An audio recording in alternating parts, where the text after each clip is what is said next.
If you look at the fire deaths in and around Christmas in 2015, I think there was something around 85 deaths in a 5-day period. I just think there's this general apathy, and even within the fire service, to truly get it right when it comes to messaging. Enchanted Sky Media.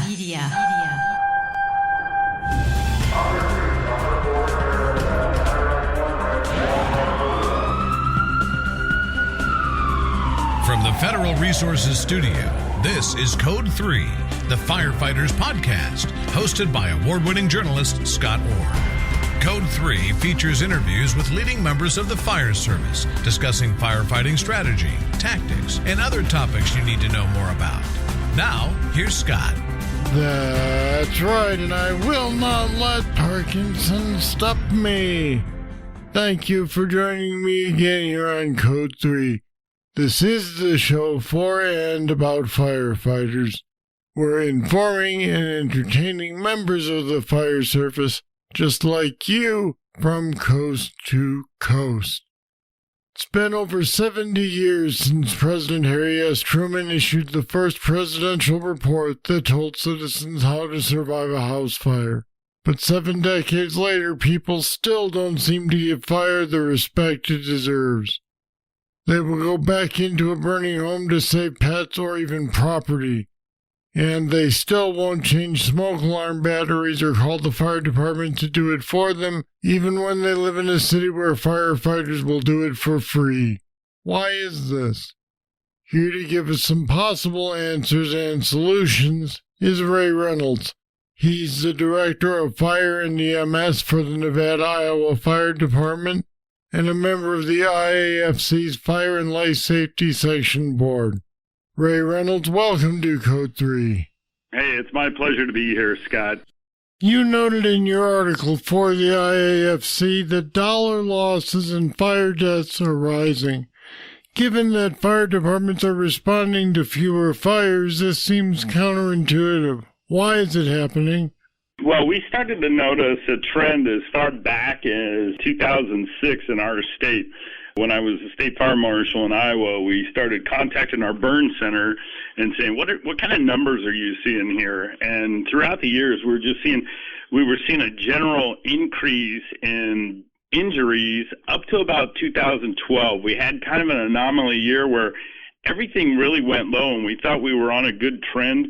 And then, for some reason, in 2013, we just really saw the spike in fire dollar losses. We started to see this upward trend in fire deaths, and it was very frustrating to see all the work that we were doing with prevention and community risk reduction and public safety messages. We really thought we were getting the handle on this. And I'll tell you, one of the things that I see, in addition to the types of construction that we're using, is that we just lack a very consistent message about preventing fires. So the message is different from town to town or state to state, or what do you mean? Well, I think in general, one of the things that really opened my eyes was we, for years, have told people, put a smoke alarm on every layer of your house and every bedroom and every hallway. And one of the things I've had these discussions with private sector folks that are actually in the alarm business and smoke alarm installation business, and they're like, why would you tell them that? Why would you tell them to place them in minimally placed locations when really the question should be, when would you want to know there's a fire in your home? Because the 17 minutes you had to get out of your home, you no longer have that. And so I think our messaging is wrong. We're still telling people to crawl and smoke, which is ridiculous. And we're starting to this slow curve to really educate what our modern day fires are like. In fact, I'll give you a perfect example. In some of the Firefighter 1 books, we're still telling firefighters, brand new firefighters in class, that fire has this general progression where it grows up, flashes over, and dies. Well, we know that's not true. In our modern day fires, our fires are very much vent limited and starved for oxygen. And so they hover at that 500 range until we do what? Open the front door, and then we just take that fire right up to 1,200, 1,400 degrees. So we're not even teaching our firefighters the correct fire behavior. So how could we ever convince the public? This reminds me of the ER nurse who said she's seen more than one young man come in with a gunshot wound tell her, "Man, this really hurts." Is this the same thing? Homeowners don't understand the impact of fire until it happens to them? You know, I've said that all along, that fire is not important until it happens to you, and then it's the most important thing for the rest of your life. And I'll tell you, my grandmother's house burnt when I was 3, and to the day of her death, 80-some years later, the most traumatic thing in her life was losing everything in their house. And they didn't even have a fire fatality involved. It was simply property. But that was the most traumatizing event in her life. And I'll tell you, our family grew up a much different family, and now having on the fire service and having my 2 daughters in the fire service, I have a lot of respect for fire, and to see what it's done over the course of my career, I'll tell you what, I wish we could convey that to the public.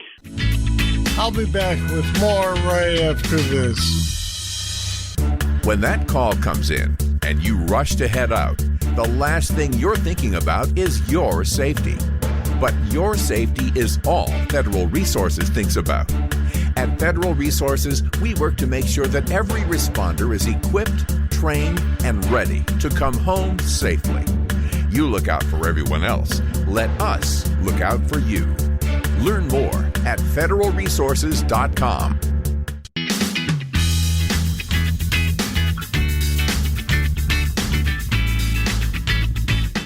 Now, some departments seem to be using social media to good effect. There was that viral photo of the burned-out house with the pristine bedroom because the door was closed.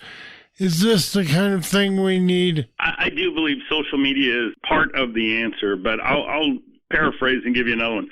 For drunk driving, don't text and drive, we have an entire division devoted to Governor's Traffic Safety Bureau. So throughout every state, the Governor's Traffic Safety Bureau receives federal money, and they pay overtime for police to go out and enforce seatbelts and holiday driving and stuff. But yet in our country, where we lose over, last year, 3,300 people due to fire, there is no bureau other than the U.S. Fire Administration, but there certainly isn't federal money geared directly towards prevention other than the Fire Prevention and Safety Grant. But there's no national campaign. There's no statewide entity that's going to help fire departments put that out. And when you think that 80% of our fire service is volunteer, you know, they're just trying to hold down a job, let alone go out in the community and be proactive in prevention. And so I just think there's this general apathy, and even within the fire service, to truly get it right when it comes to messaging. When we saw in our state, we took messaging out to the public. We did a smoke alarm installation campaign throughout the state of Iowa with full-time career volunteer departments installing smoke alarms. And our fire deaths went down to 22 fire deaths, which was almost a 100-year low. And then that messaging stopped, funding stopped, changing priorities in the government, and instantly we had fire deaths. So then prevention or these campaigns do work. But do you foresee this ever becoming a national thing where the states don't have to hold it all up themselves? You know, I think one of the things that's truly indicative of how the public feels is if you look at the fire deaths in and around Christmas in 2015, I think there was something around 85 deaths in a 5-day period in and around Christmas.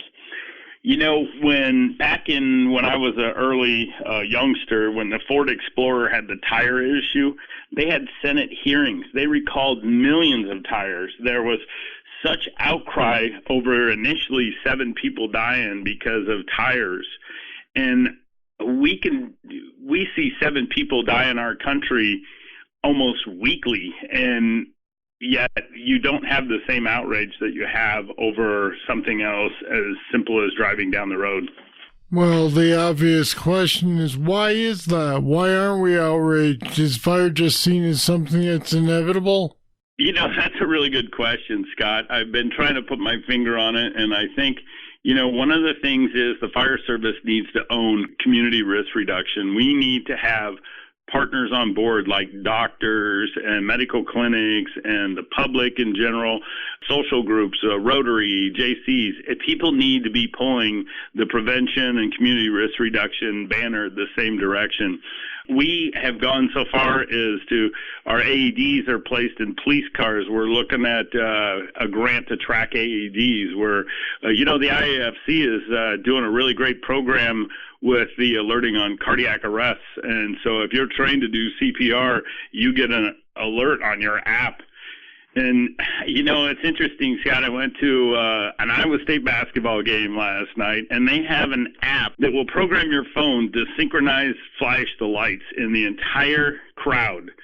So why is it that we don't have an app that puts out messaging and direction for our public when there's a disaster or a fire or a major event? That's a good question, and it's one that probably would need an answer from the feds or possibly from another level of government, unless you believe that this is something that private enterprise could take over. Well, I think science and technology will eventually tell us, one, how to fight fires, and two, how to develop something better. But right now, if you look at a lot of the things that we're putting into our homes and a lot of the ways we're building our homes, it's a lot different. And the risk to firefighters is increased. And we do it out of convenience, out of cost. And I'm here to tell you that not necessarily the lowest cost project or price for a product is necessarily the best thing. And so when we see our collapse times of structures, and we're seeing just I don't think we've even begun to see the cancer epidemic as a result of the last 10 years of firefighting plastics and products in our homes. So I'll tell you what, I'm really concerned that the data is kind of pointing towards a new conflagration period. And to me, that worries me about our public safety and our firefighters' safety. Boy, no kidding. I sure hope you're wrong there. All right, Ray Reynolds, thanks for talking with us today on Code 3.